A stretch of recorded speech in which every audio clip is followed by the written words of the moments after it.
Bismillah, alhamdulillah, wa salatu wa salam ala sayyidina Muhammadin wa ala alihi wa sahbihi ajma'in.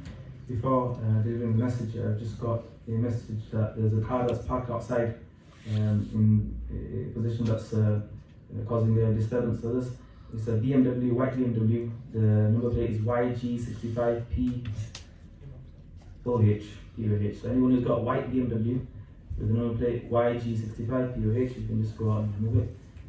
We all make mistakes, so if anyone has done that, please go and just move the car out of it. Today, alhamdulillah, was the 20th of Ramadan, the 20th fast.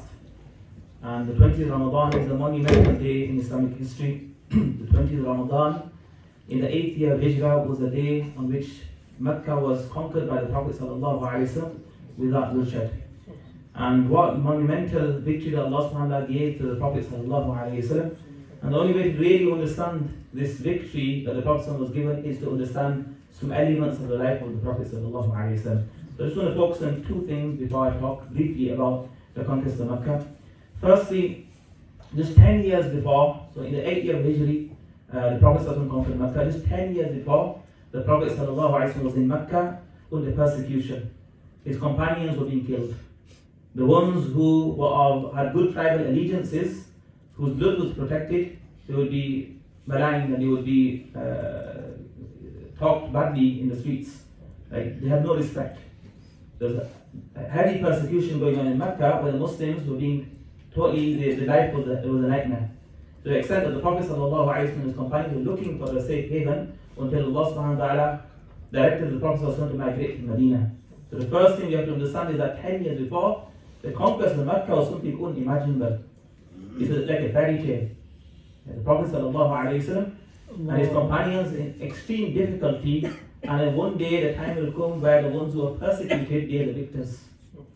And this is a lesson from Allah subhanahu wa ta'ala. That when Allah subhanahu wa ta'ala wants to turn the tables, Allah subhanahu wa ta'ala will turn them.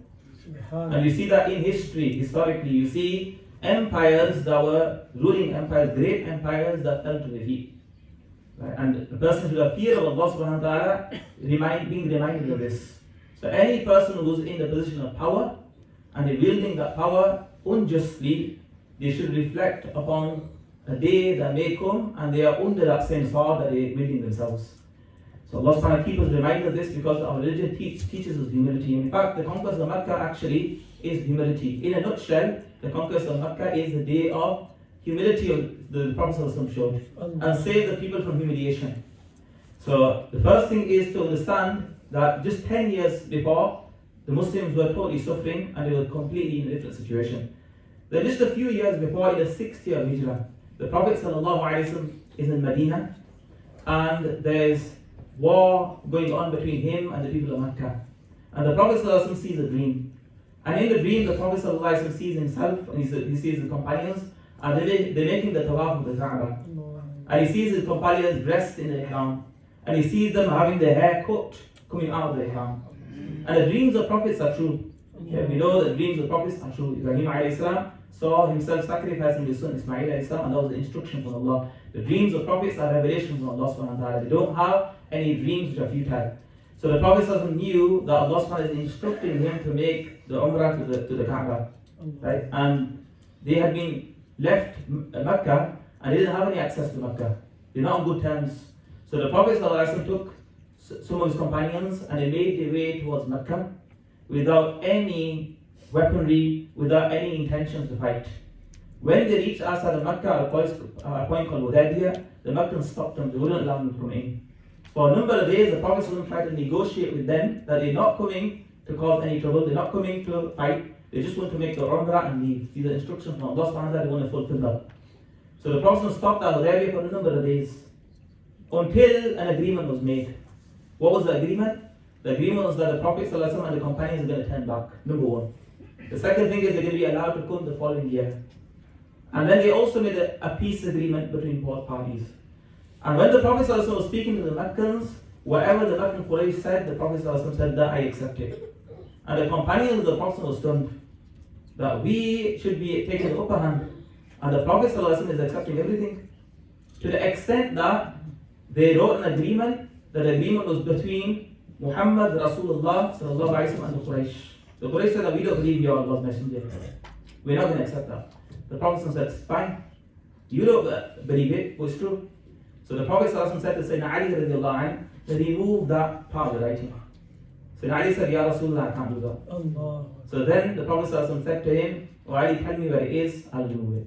So the Prophet removed it. And from this, the scholars take that al-adab fawq al-amr. That showing adab to someone is more important than the instruction. Sometimes they may instruct you in something which isn't well placed, and doing it out of humility. So you don't have to follow all the instructions of the person if it doesn't serve respect to them. So Sayyidina Ali refused the command of the Prophet without adab from him. He did that out of adab.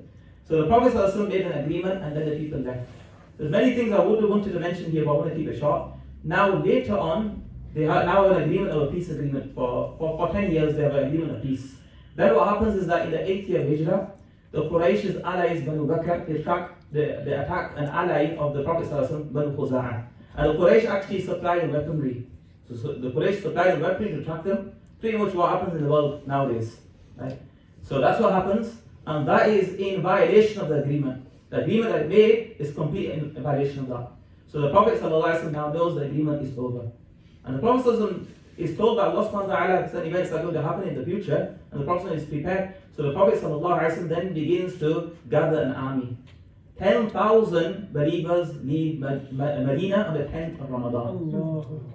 They are now walking towards Medina, towards Mecca.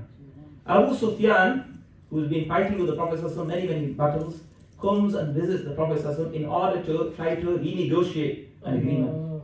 The Prophet doesn't agree. Even to the last stage, just outside of Mecca, the Prophet stopped. Abu Sufyan's come to visit the Prophet again, and the Prophet has not agreed.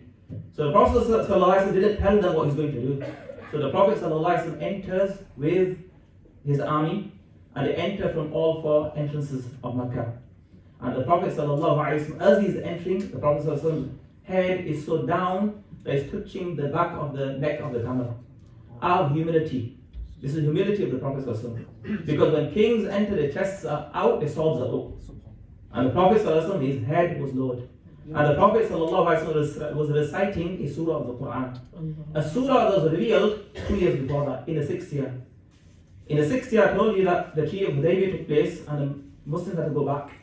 And many of the Muslims felt like they were taking the lower hand. Allah subhanahu wa ta'ala sent a surah of the Quran, Inna fatahna laka fathan mubina, that we have granted you a clear victory. That everything the Prophet agreed upon, it seemed like they're taking the lower hand. So Allah told him, no, you have got clear victory in this. So what happened after that? Once the agreement was arranged and there was peace between both parties, because of the peace, the Muslims prospered. The message of Islam could reach further. There wasn't any obstacles. So actually there was more prosperity. The Prophet ﷺ was reciting those same verses when he entered Mecca. Inna fatahna laka fathan mubina. That we granted you a clear victory. And the Prophet was reciting it with his head lowered. One of the companions of the Prophet heard him saying that this is the day in which the people of Mecca will be disgraced. The Prophet said, no, this isn't a day that people will be disgraced. This is a day when people are going to be honored. So what did the Prophet do? Firstly, the greatest enemy of the Prophet at that point was Abu Sufyan. He had fought in battle after battle after battle, made life hell for the Muslims. The Prophet honored Abu Sufyan first.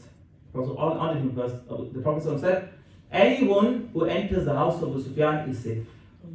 Then the Prophet said, anyone who enters the Kaaba is safe. Anyone who's indoors is safe. Meaning that take your safety, we're not here to harm you. Then the Prophet made tawaf around the Kaaba, and the Prophet was making the tawaf, and he had a stick in his hand. And the Kaaba was surrounded by idols, 360 idols. And the Prophet began to point to each idol, and he began to recite, جاء الحق وزهق الباطل إن الباطل كان زهوقا. That the truth has come and falsehood is vanishing. Because falsehood is bound to vanish. The reality is that falsehood is just a dust that's covering the truth. You remove it, you reveal the truth. That's what happens. You remove that falsehood, automatically the truth will come out. Right? The truth is not something added, the truth is the reality of Islam. The Prophet he's pointing towards every idol, and each idol is falling flat. Until all of the idols fell, and the Prophet called for the person who had the key to the Kaaba, Uthman bin Talha. And the Prophet took the key and opened the door of the Kaaba. And the Prophet then gave the key back to him. And the Prophet said to him, this key belongs to you and your family. No one except an oppressor will take this key from you. Till this day in history, the family of Uthman bin Talha, they hold the keys to the Kaaba. Till this very day. No one dares to take the curse of the Prophet, so to take the keys from Uthman bin Talha's hands, from his family's hands. So the Prophet then prayed there, and the Prophet then spoke to the people of Mecca, and the Prophet then said some beautiful words, and I'll end on this. The Prophet said, لا تثريب عليكم اليوم. There's no harm upon you today. Whose words are these? These were the words of the Prophet Yusuf alayhi salam.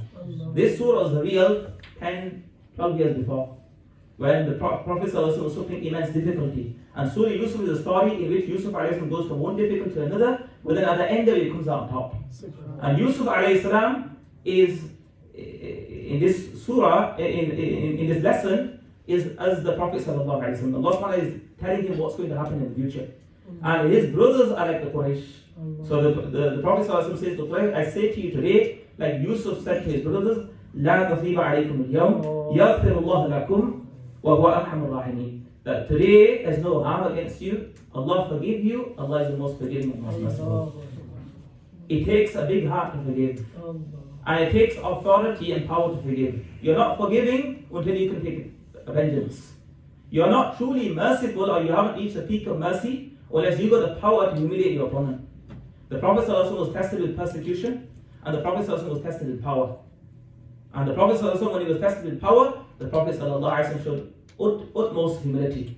The Prophet forgave those people who disgraced the Muslims. That's what you call mercy, that's what you call forgiveness. Forgiveness is not, you don't have the power and you say in your heart, I forgive that person. That isn't forgiveness, that's on the lower level of forgiveness. True forgiveness and true mercy is where the sword is in your hand, and the enemy of the head of the enemy is before you, and you drop the sword and say you're forgiven.